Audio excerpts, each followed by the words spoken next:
네, 오늘의 팁. 어릴 적에 미래를 다룬 영화를 보면 뭐 얼굴을 인식한다, 눈을 인식한다, 이른바 생체 정보를 인식하는 그런 기술들을 자주 볼 수 있곤 했는데 요즘 들어서 그게 실제 사례로 적용이 되고 있다고 합니다. 어떤 상황인지 자세한 얘기를 나눠보겠습니다. 이무현 팀장 그리고 장석진 전문학자입니다. 안녕하세요. 안녕하세요. 자, 일단 개념부터 좀 살펴보고 가죠. 생체 인식 인증 보안 기술 뭐 이런 식으로 표현을 하던데 어떤 개념입니까? 생체 인증이라고 하면 본인을 확인하는 부분들, 그래서 그 부분을 뭐 생체 정보를 가지고 활용하는 부분이 이제 네. 생체 인증이라는 부분이고요. 그러니까 기존에 우리가 뭐 주민등록번호라든지 뭐 공인 인증서라든지 뭐 이런 것들을 했단 말이죠. 근데 그게 아니라 그걸 기술적으로 한다는 얘기예요. 온라인상에서 거래를 하거나 나라는 걸 증명을 해야 되는데 생체 정보는 굉장히 고유한 특성을 갖고 있기 때문에 그런 정보를 활용해서 예. 나라는 걸 증명하는 기술이 이제 생체 인증이라고 볼 수 또 있겠습니다. 어떤 생체 정보들을 말하는 거죠? 기본적으로 지문이라든가 네. 홍채, 정맥 이런 것들이 가장 많이 쓰이는 그런 생체 정보가 되겠는데요. 예. 지난 9.11 테러 이후에 어떤 개인의 보안 산업에 대한 중요성이 대두됨에 따라서 관심이 제고되고 있는 그런 상황이고요. 예. 기존에 그 비밀번호를 많이 활용하는 것을 우리가 논리 정보라고 말을 하는데요. 논리 정보? 네.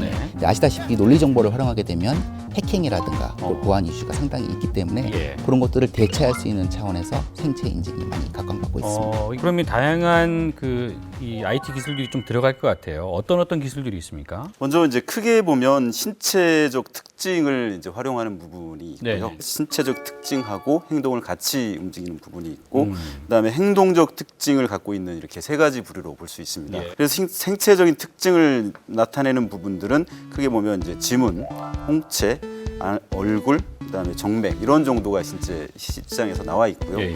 지문은 개개인의 지문 특성, 지문이 이제 다 다르지 않습니까? 이런 지문을 DB화해서 실제로 입력 들어왔을 때 그 부분을 비교해서 맞는지 틀리는지를 비교하는 부분이고요. 그다음에 홍채 같은 경우에는 그 안에 들어있는 무늬나 형태 또는 색깔들을 분석해서 본인을 판별하는 기술이고요. 얼굴 같은 경우에는 눈이나 코 또는 입간의 어떤 거리, 특징들 이런 부분들을 비교를 하는 부분이 얼굴 부분일 거고요.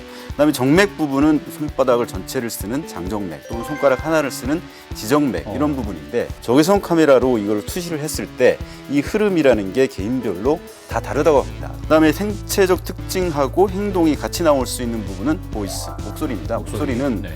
내가 갖고 있는 생체적 특징이기도 하지만 내가 평상시에 약간씩 뭐 변조를 하거나 하는 부분도 있을 수 있죠. 그래서 그런 부분들을 이제 DB화해 놓고 이 실제로 입력됐을 때 나오는 내용하고 비교를 해서 이제 차이를 구별해내는 이런 정도가 있고요.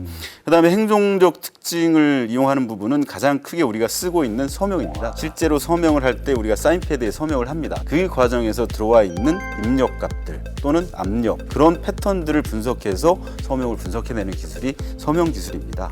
예. 실제로 이제 어떤 기능 기술들 또는 기기들을 가지고 이걸 인식하느냐가 있는데 지금 이제 뭘 갖고 나오셨어요?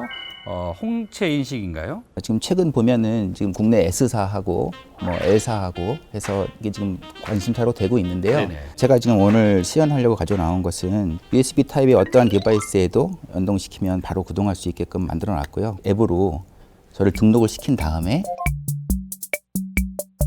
그러면 이름을 홍길동으로 해서요. 홍채를 등록을 하도록 하겠습니다. 등록이 완료되었습니다.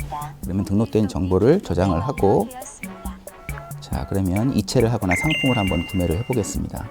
제가 지금 상품 구매를 눌렀고요. 어떤 전자제품 회사에 제 TV 150만 원짜리를 제가 결제를 해보도록 하겠습니다. 150만 원을 눈으로 결제를 합니까? 이제 사전에 여러 개 등록만 되어 있으면 홍채 인식만으로도 충분히 결제가 가능하게 되어 있죠.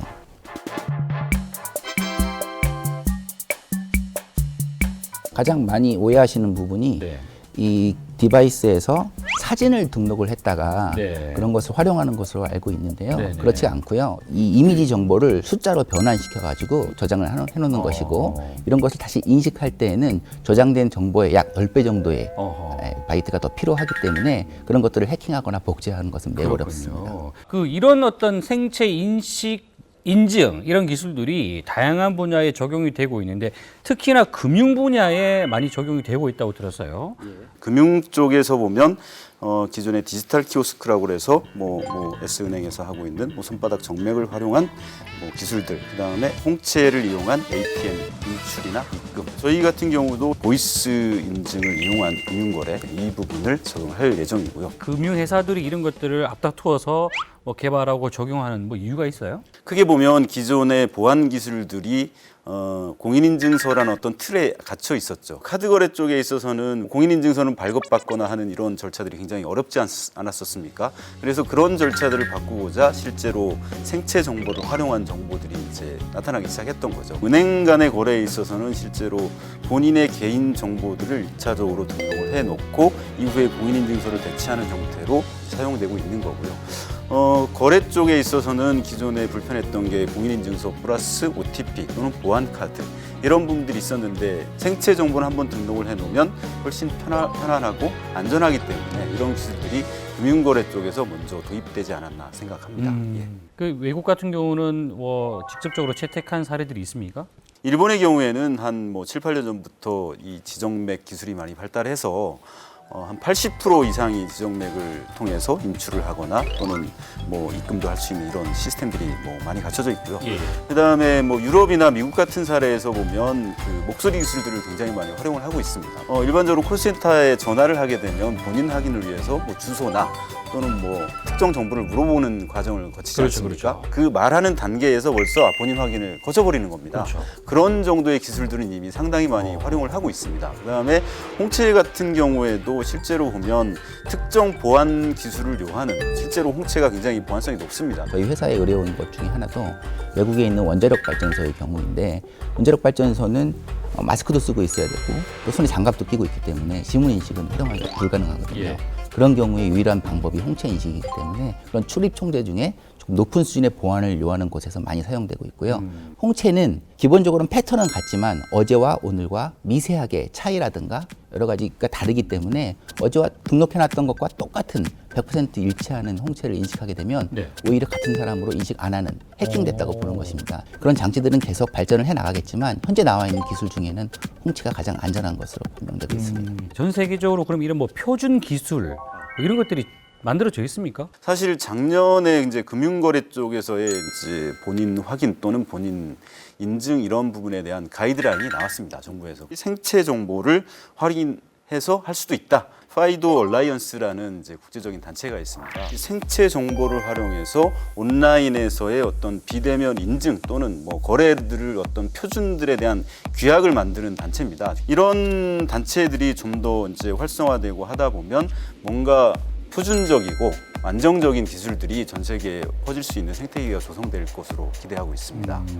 보안도 중요할 것 같은데 100% 안전하다고 말씀은 안 하셨잖아요. 복제가 될 수 있는 부분도 있고 되지 않을 수 있는 부분들도 네. 있습니다. 첫 번째는 어차피 생체 정보를 활용한 인증이라는 것은 어딘가에 저장이 되어야 됩니다. 이 저장돼 있는 정보가 해킹이 될 우려가 있는 부분들이죠. 서버 보장 저장 방식에 있어서는 물리적으로 특정 정보를 반으로 딱 나눠서 일정 부분은 여기다 보관하고 일정 부분은 저 먼데 다른 데서 보관해서 그 기술들이 합쳐져 가지고 한다거나 실제로 한번 입력된 저장된 정보가 새로 입력된 정보하고 100% 일치가 되는 경우에는 사실상 없다라고 저희들은 판단하고 있습니다. 기술적으로. 오히려 이런 경우에도 위조라고 판단을 하고 컷 이렇게 해버리는 이런 기술들이 실제로 현장에서는 많이 연구가 되고 있고요. 두 번째는 기존에 갖고 있는 저의 생체 정보의 특징을 몰래 탈취를 하는 거죠. 이 기술을 해킹하기에는 훨씬 더 많은 비용이 들어가기 때문에 아직까지는 그런 부분들이 실제로 사용된 사례들이 그렇군요. 많지 않은 것 같습니다. 결국 마이너리티 리포트라는 영화에서 나오는 온갖 그 기술들이 실제로 이제 가셔야 될 것 같다는 좀 느낌이 들긴 하네요. 앞으로 어떤 것들까지 가능하겠습니까?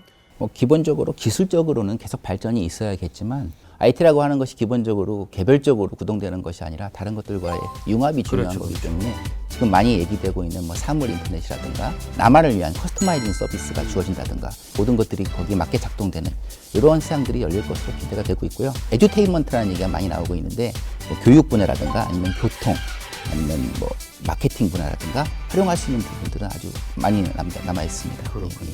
금융회사 입장에서 보면 보다 편리하고 빠른 안전한 거래를 위해서는 굉장히 좋은 방향인 것 같고요. 뭐 뇌파를 뭐 추적을 한다든가 뇌파.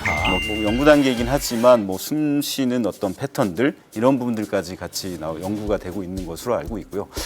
이러한 것들이 실제로 만약에 우리 그 실생활에 제대로 적용돼서 쓸 수 있으려면 보안에 대한 어떤 뭐 보다 안전한 기술들이라든가 어떤 표준들 이런 것들이 뭐 같이 조성이 돼야지 이게 생태계가 조성이 되면서 확산될 수 있을 것 같습니다. 그렇군요. 예. 의학 정보와 테크놀로지가 서로 융합되고 있다는 측면에서는 앞으로 뭐 안전성만 확실하다면 새로운 기술, 새로운 인증 기대해 볼 수 있을 것 같다는 생각입니다.